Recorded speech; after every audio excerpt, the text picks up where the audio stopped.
So the Mavericks beat the Clippers in Dallas. DeAndre Jordan had 9 points, 11 rebounds against his almost team. Chandler Parsons had this to say on ESPN.com on DeAndre's return. Quote, "He's not a priority to us, and by the looks of their team, he's not to them either." Ouch. Shots fired, Stephen A. What was your takeaway from this game? Well, my takeaway is on the positive side for the Dallas Mavericks. I can't say enough about Dirk Nowitzki. He's a future Hall of Famer. He was absolutely spectacular last night, finishing with 31 and 11, hitting big shots, outplaying Blake Griffin, which, by the way, surprised me. Considering the way that Blake Griffin has been playing, I definitely expected more from him last night. It's beautiful to see Wesley Matthews out there. Skip, I've always been a fan of this guy. I loved him when he was playing in Portland with Damian Lillard.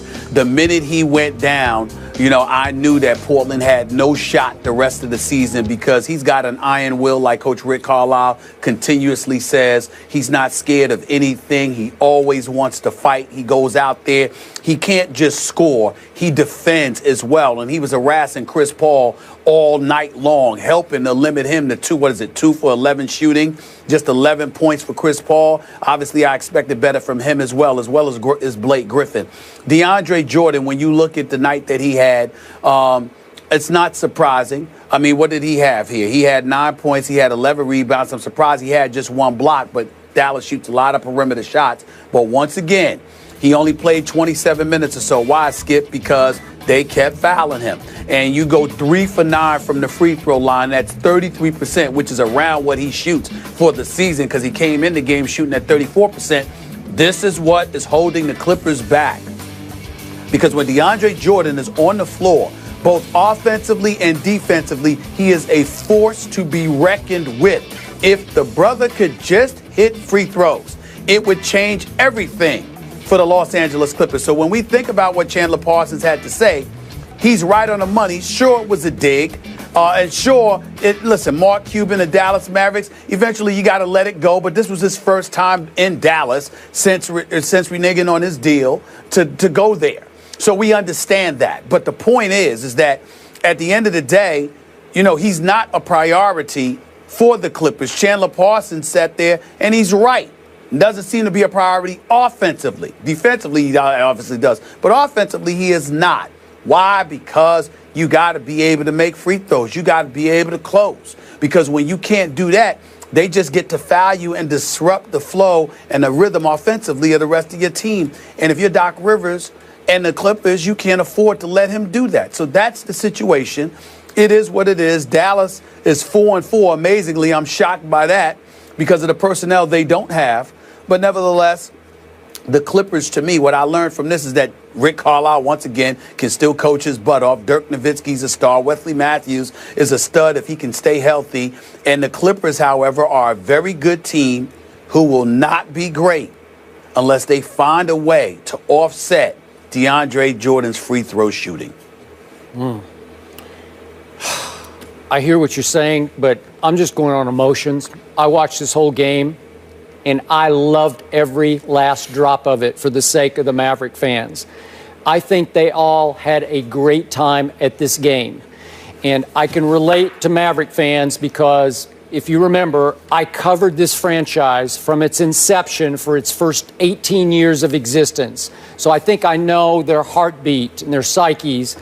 They're not like, let's say, Philly fans who are going to boo Santa Claus. They're not like that. They're not mean-spirited. They're not nasty to me. I guess you could, there might be one or two somewhere, but in general, they just like to go scream and yell for their Dallas Mavericks. And last night, they weren't. I don't think anybody threw anything. I didn't hear anything about anything getting thrown. So it was just, they just booed DeAndre Jordan upon his return.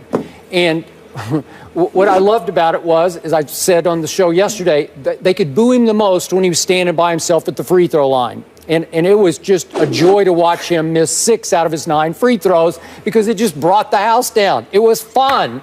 And again, he spurned them, he burned them, and they got a small measure of revenge last night. Just a little slice of early season justice. That's all it was. It doesn't amount to a whole lot. I wish Rick Carlisle had fouled him more, to your point, because He's a disaster at the free throw line. He's shooting 34% for the year. He was 33% last night. And I wanted, as I said yesterday, I wanted to see him shoot 29 free throws. I thought Rick kind of took the high road there, because down the stretch, especially toward the 2-minute mark, you could have put him on the line even more than they did. They did some. He made a couple late, but 3 out of 9. So my point is that it was a fun game to watch for the Maverick fans. They got even for the year, 4-4. Dirk had a big night. He had 5 out of 6 threes, as you point out. Last one might have been a little lucky. I don't think he called glass on it, but it went in. It was their night. So good for Maverick fans. You got to take it out on a guy. And Stephen A., you make the point he's a good guy. I think DeAndre's, if I can, he's more lover than fighter. I think he's like good-hearted guy. A lot of guys would get their mad on and go back into Dallas like they're on a mission to put, shut these fans up. He seemed pretty intimidated, so he goes out early. Wait a second, we got the picture of him. Yeah, he's signing autographs. There he is. So he goes, that was smart, shrewd operator. You go out, you sign autographs, good for you. You butter him up a little bit, and then, he said he was prepared for the worst, and it wasn't all that bad.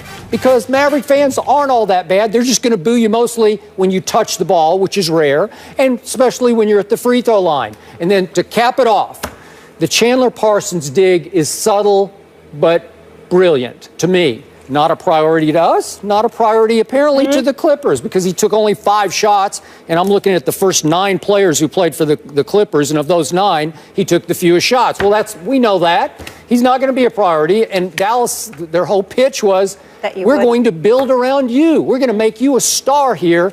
So good for the Dallas Mavericks. Well, it was good for them, but let's be clear about something. I mean, like you said, he is a good guy, Skip. He really, really is. But I think that he would have went out there with that dog in him to go after them. What happens is that you're going to get humbled when somebody keeps attacking your weakness. The Dallas Mavericks were letting them know you're going to get but so many shots because we're going to be inclined to foul you a lot. Why? Because we know you can't hit free throws. And so when you recognize that as an impediment, particularly when you're in those hostile confines and you clearly don't have the confidence that you need to have in order to hit free throws because that's your Achilles heel, then it's going to be problematic for you. And it's just that simple. And so that's what it comes down to. It's not so much that he didn't want to go out there and play lights out.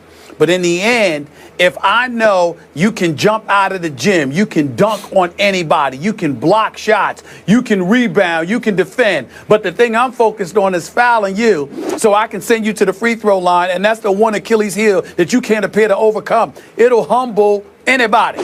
When somebody continuously goes about the business of attacking not just your weakness, but something you know to be your weakness. And this is why DeAndre Jordan has to sit up there and get free throws. I'm on the record, Skip. Let me be very, very clear. I believe DeAndre Jordan's free throw shooting will cost the Clippers a championship. I think that if a miracle happened and DeAndre Jordan could be left on the floor for 38 to 40 minutes a night, that DeAndre Jordan could hit 75 to 80% of his free throws, I believe the Clippers would win the championship. But he's not going to do that. And that's why they can't even come out of the West, because they got to play without him when it matters most, or depend on his free throw shooting because you're going to send him to the free throw line. And he just can't deliver in that regard. Everything else about him, I find to be great. Okay, well, time out. Are you saying that the Clippers should have left him in Dallas? Because that's what you're suggesting. No. No. I'm saying that you have to find a supplementary piece to put in when money time arrives and be okay without him. I think that it's almost, it's not almost, but it's similar to what I say. You know, when we're talking about some of the greatest closers in history, guys that you have in the last 2 minutes, and you would say, well, not LeBron. And I tell you, yeah, but I want LeBron the other 46 minutes. Sure. You know, it's sort of akin to that. Okay, but I want DeAndre Jordan on my squad. They subbed for him last night late, game toward the end. But it's not good enough. No, I'm saying it's not good enough. Yeah. Whatever they do to sub for him, it's too much of a loss when he is off the floor because he's so formidable defensively. You just need him out there. He neutralizes a lot of things that other people want to do. There's no excuse in the world why the Clippers should be 5-3 right now. Yeah. They're too good for this. But when you can foul them, what do you want? Yeah, well, there's one coach who will put him on the line from start to finish, and that's Coach Popovich. Although I must tell you, the Clippers did beat my Spurs in 7 games, so they overcame that last year. But that was because of the greatness of Chris Paul and Blake Griffin. Yeah. All right. It was a lot of things, but I'll leave it at that. Okay, let's leave it there. In this next game, there will be serious booing when the New England Patriots head to New York. JPP says he will get to Tom Brady on Sunday, but did the pass rush